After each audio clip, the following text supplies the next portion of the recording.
안녕하세요. 봉화산 회계사입니다. 2024년 세법 개정안, 이거는 국회 기재위 통과된 안으로서 조금 바뀌었어도 24년에 적용하는 세법 개정안 중에 중요한 부분에 대해서 설명을 드리겠습니다. 고가주택 2주택자 전세금 간주임대료 계산인데요. 과거에는 3주택 이상, 2주택까지는 전세금 보증금에 대해서 소득세법에서 간주임대료 부분이 없었어요. 그런데 이 민주당 쪽에서 들어선 것 같아요. 고가주택 2주택자. 고가주택이라는 것은 기준시가 12억 이상 보증금이 대통령정으로 정하는 금액을 초과하는 경우에는 이때는 소득세법상 간주임대로 계산이 됩니다. 이거는 26년 1월 1일, 지금 24년 1월 1일이잖아요. 2년 후부터 되는 겁니다. 그리고 이제 자녀세액공제, 지금 출산 인구가 계속 줄고 있잖아요. 그래서 서로 탄생하는 인구가 줄고 있기 때문에 출산 장려 정책, 그다음에 자녀에 대한 장려 정책, 결혼에 대한 세제 혜택을 주고 있어요. 그 자녀세액공제는 과거에는 한 명 15만 원, 두 명 30, 두 명 초과의 경우에 30만 원 했었는데 이거를 그 한 명 15만 원, 그다음에 두 번째 20만 원, 세 번째 30만 원, 만 3명의 경우에는 다 합하면 65만 원까지 가능한 거죠. 그리고 그 할아버지가 만약에 손자를 부양하는 경우, 이게 아버지가 없다는 거죠. 이 경우에도 손자녀 경우에도 세액공제를 해준다는 겁니다. 그래서 자녀 양육비 부담을 완화시키는 거죠. 간이지급 명세서 제출 기한이 연장이 됐는데 상용 근로소득 간이지급 명세서 월별 제출이 원래는 23년부터 하기로 했었어요. 그러나 이 부분이 소득 기반 고용보험 시행 지연에 따른 간이지급 명세서 월별 제출 시행 시기를 유예하고 있습니다. 그래서 2년 후 26년부터 시행되고 있고, 관련 과산세 경우에도 당연하게 26년부터 시행됩니다. 그리고 이거는 많이 이슈가 되고 언론에서 부자들의 세금 정책이라 해서 비판이 많았던 건데, 정부 개정안 중에 추가된 게 출산 부분도 추가된 겁니다. 이게 혼인 증여재산 공제였는데 이게 혼인 출산 증여재산 공제로 되면서 혼인하면 일단 1억까지가 공제가 되는데 양가 부모로 해서 1억까지 되니까 2억까지 되죠.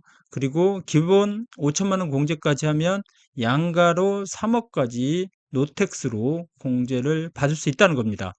이거는 혼인신고 이전에 2년, 혼인신고 이후 2년, 총 4년간 되는 거고요. 이번에 추가된 것 중에서 출산 부분이 추가됐습니다. 그래서 출산을 하고 나서 입양도 동일하고 나서요. 똑같이 1억을 공제를 해줍니다. 그래서 양가 부모한테 받으면 2억까지 공제를 해주고, 그러나 이 두 개 다 합해서 1억이 됩니다. 그래서 혼인만 되는 게 아니고, 아기를 낳을 경우에도 지금 1억씩 자녀에 대한 세제 혜택을 받는 겁니다. 그래서 결혼 후에도 가능한 거고, 이게 이제 추가된 게 출산 증여 공제입니다. 그리고 해외 자원개발 사업 지분율이 2%에서 5% 이상인데, 과거에 해외 자회사 배당금에 대한 입금 불산 규정이 있었는데 지분율 10% 이상, 이건 동일하고요. 근데 해외 자원개발 사업을 하는 경우에 지분율이 2% 이상이 있는데, 이 경우에 지분율 5% 이상의 경우에 배당을 받았을 경우에 수입 배당금 입금 불산이 된다는 겁니다. 그래서 지분율이 올라간 거고요. 가압증여 완화 및 납부기간 연장인데, 이 가압증여 부분에서 정부에서 혜택을 많이 주려고 했어요. 그래서 특례 한도가 10년 이상 300, 20년 이상 400, 30년 이상 600, 가압 상수가 동일하죠. 300, 400, 600인데 기본 공개는 10억이었고 그전부터. 근데 세율을 이쪽 정부 안에서는 300억까지 10%로 하자 이거 했는데 120억까지 10%로 바뀌었고, 120억 초과된 거는 20% 바뀌었습니다. 이 300억을 앞에 10년 이상 300억 일치를 시키려고 했어요.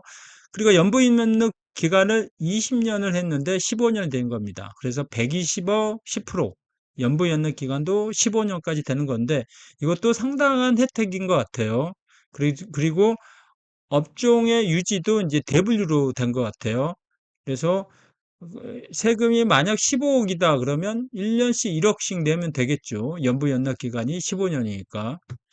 조합 출자금 비과세를 1,000만 원에서 2천만 원까지 확대했는데 농협, 수협, 산림조합, 신협, 새마을금고 이 경우에 예탄급 3천만 원까지는 그 혜택을 주고 있고 출자금 경우에 1,000만 원 한도로 이걸 2천만 원까지 늘리고 있습니다. 25년 12월까지는 비과세인데 26년부터 5%, 27년부터 9%가 됩니다.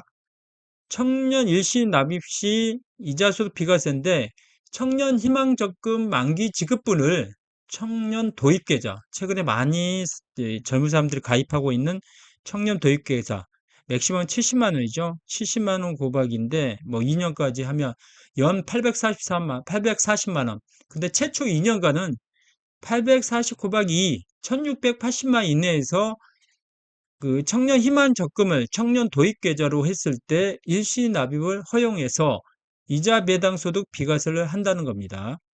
그리고 월세 세액 공제, 그 서민 주거비 부담으로 해서 월세 세액 공제인데 1900 7천만 원에서 1900 8천만 원까지 올렸고 종합소득 금액은 6천에서 7천이고 무주택 근로자 그리고 성실 사업자도 혜택을 주죠. 월세계 15%, 17%. 근데 공제 한도도 750만 원, 1000만 원인데 5,500만 원 1900 기준으로 낮으면 17%, 높으면 15% 가능합니다. 농어촌 주택 비과세인데 일시적 1주택, 일시적 2주택 비과세에서 조정에서 비조정, 비조정에서 조정, 그런데 비조정, 조정 경우에 3년 이내에 기존 주택을 팔면 비과세 되잖아요. 이거하고 다른 개념이에요. 이 기회발전 농어촌 주택 경우에는 농어촌 주택에서 3년 이상 보유하면 됩니다. 그러면 일반 주택을 양도할 때 농어촌 주택 취득 전에 보유한 일반 주택을 비과세를 해주는 거예요. 근데 이 경우에 이 농어촌이라는 게 기회발전 특구도 포함됩니다. 이 기회발전 특구는 윤석열 정부가 많이 강조하는 국가균형발전 위해서 지방 도시나 이런 거, 도시지역도 가능합니다. 읍면동 소재지, 도시지역, 조성대상 지역, 부동산 거래 허가구역, 관광단지 여부와 무관히 기회발전 특구도 포함해서 이 농어촌 주택 양도소득세 특례를 해당된 겁니다. 그리고 윤석열 정부의 기회발전 특구 그 창업기업 세액 감면인데 이 기회발전 특구에 창업을 했을 경우에 지방분권균형발전법이죠. 창업할 경우에 일단 5년간 100%, 그다음에 2년간 50%, 5 플러스 2죠. 그리고 한도는 투자 누적 50%, 투자를 하라는 거죠. 근로에 1,500만 원, 청년 서비스는 2,000원인데 최저세 50% 감면 기간 2년간 50%, 5년 동안은 최저세 적용도 안 됩니다. 적용 기간은 26년부터 되고 기회발전 특구의 창업 또는 사업장을 신설하는 기업의 경우에 혜택을 주는 겁니다. 국가 균형 발전. 지금 지방 도시의 인구가 많이 감소했잖아요. 그러니까 이 부분에 대해서 혜택을 주는 겁니다. 만약 기회발전 특구로 부동산을 취득할 때 기존의 부동산을 양도를 할 때 양도세 이월과세를 해주는 겁니다. 언제까지? 기존 기회발전 특구의 부동산을 취득한 부동산을 나중에 팔 때까지 양도세를 이월과세 해주는데